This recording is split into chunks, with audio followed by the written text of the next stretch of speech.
Continue doing that. Mr. Question? Speaker, did federal agents go too far the way they treated Senator Padilla today? Was that a bridge too far? I saw the same video, a very brief video that I think many people did. I think the senator's actions, my view is it was wildly inappropriate. You don't charge a sitting cabinet secretary, and everybody can draw their own conclusions. You can see it's a heated debate here. People heckling you here, Mr. Speaker? I'm not going to respond to that. Look, let me just, hold on, wait just a second.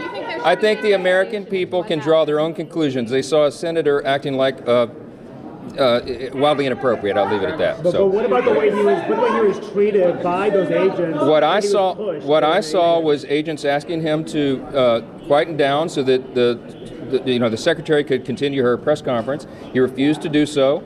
What were they supposed to do? They have to restrain someone who is engaging in that kind of behavior. They moved him out of the room. Throw him to the ground, handcuff him. A sitting member of Congress should not act like that. It is beneath a member of Congress. It is beneath a U.S. senator. They're supposed to lead by example, and that is not a good example. We have to turn the temperature down in this country and not escalate it. The Democrat Party is on the wrong side. They are defending lawbreakers, and now they are acting like lawbreakers themselves. They said they were conducting oversight, Mr. Speaker. That's oversight, charging a cabinet secretary in a press conference. I beg to differ. I think that people do as well. I think those actions speak for themselves. Do you have anything to say about lowering the temperature in the country right now? What would you say? Scott, I have things to say about lowering the temperature all the time. I am very consistent in this. We have been trying to do this since I was handed the gavel in before. I founded the Honor and Civility Caucus in the Congress, for crying out loud, when I got here in 2017.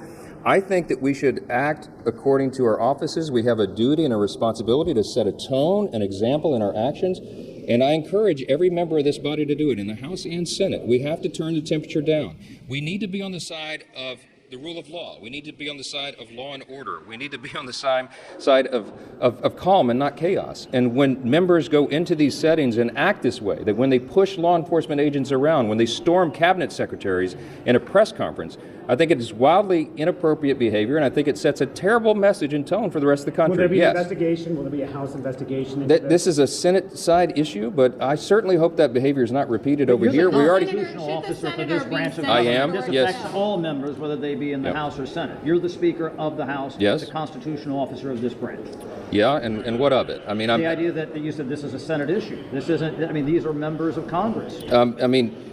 Yeah, but the Senate does its disciplinary actions over there, and we do ours over here. We have a certain set of measures, as you all know, and it ranges from censure to removal from committees to ultimately expulsion from the body. And do you support that for the senator? It's not my decision to make. I'm not in that chamber, but I do think that it merits immediate attention by their colleagues over there, and that they need. I think that behavior at a minimum is.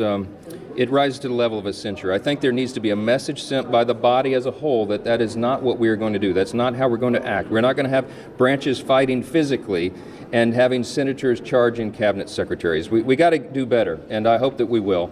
But I want to say